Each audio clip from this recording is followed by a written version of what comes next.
Welcome back to Miss English AI. If you've been following our lessons, you know we believe that fluency is about connection, not perfection. Last time, we talked about the emotional power of small words like just and still. That's right, Ina. We learned that your tone of voice is the music of English. But today, we're moving from music to poetry, the kind of language that adds deep, instant color to your conversation. We're talking about idioms. Idioms, those phrases that make absolutely no sense when you translate them word for word, like it's raining cats and dogs. Why would anyone say that? That's the exact problem. When students hear "it's raining cats and dogs," they freeze. They try to imagine the animals falling from the sky. But the native speaker doesn't think about animals. They simply feel the intensity of the rain. Idioms are the emotional shortcuts of the language. Emotional shortcuts. So it's the same challenge we faced before, moving from thinking to feeling the meaning. If the word just adds humility, what does an idiom add to a conversation? Why not just say the simple meaning? Excellent question, Ina. Idioms add three things that make you sound 100% native: color, speed, and shared culture. When you use an idiom correctly, you're telling the listener, "I understand the feeling behind this situation just like you do." It's a sign that you belong to the culture. I see. It shows I'm not just translating words, I'm communicating a whole mood. Can you give me a simple example of the emotional subtext? Of course, let's take the phrase, "bite the bullet." If I say to you, "You need to accept the difficult task," it's long and impersonal. But if I say, "You just have to bite the bullet and do it," that phrase instantly conveys a feeling of courage, necessity, and maybe a little reluctance. The listener understands there is pain involved, but you must face it bravely. Wow, bite the bullet.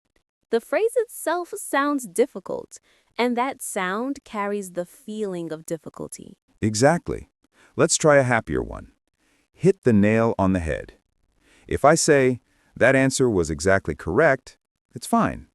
But if I say, "Ina, you absolutely hit the nail on the head with that observation," that phrase carries excitement, satisfaction, and instant clarity. It's a quick, powerful celebration. I love that feeling.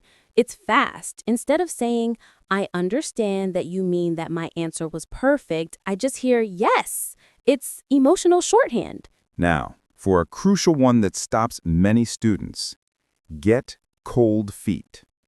When someone says, "I was going to propose to him, but I got cold feet," they are not talking about their literal temperature. The phrase instantly communicates fear, anxiety, and a sudden change of mind right before a big commitment. I think I see the pattern. If I say, I was nervous and didn't go through with the interview. Simple, clear, but a little flat. But if I say, I was all ready for the interview, but I suddenly got cold feet, the listener instantly feels the sudden, paralyzing fear that made me stop. It's like the idiom is a powerful emotional filter over the simple meaning. You nailed it. You hit the nail on the head. Idioms allow you to connect faster and deeper. Let's try one more, one that uses exaggeration to express emotion. Cost an arm and a leg. If I say, "That car repair was very expensive," it's a neutral statement. But if I sigh and say, "That car repair cost an arm and a leg," the listener instantly feels the shock and pain of the massive bill. The exaggeration is the emotion. I love this. So when I learn an idiom, I shouldn't write down the definition, but write down the emotional situation where I would use it. That's the secret, Ina. Don't memorize the words, memorize the situation and the feeling. Idioms are the voice of a culture. They show you aren't just using words, you're sharing a feeling and a history. Okay, next time I speak English, I'm going to stop worrying about literal translations and start using these emotional shortcuts. Exactly. When you use them naturally, you stop sounding like someone studying English and start sounding like someone living in English. You sound 100% native. Thank you, Paul. This lesson gives me the courage to stop translating and start feeling the language. And with everyone listening too. Remember, next time you hear a strange phrase, don't worry about the cats and dogs. Ask yourself, what is the speaker feeling right now? That's the real meaning. And if you want to sound more connected and less like a robot, start learning the emotional language of idioms.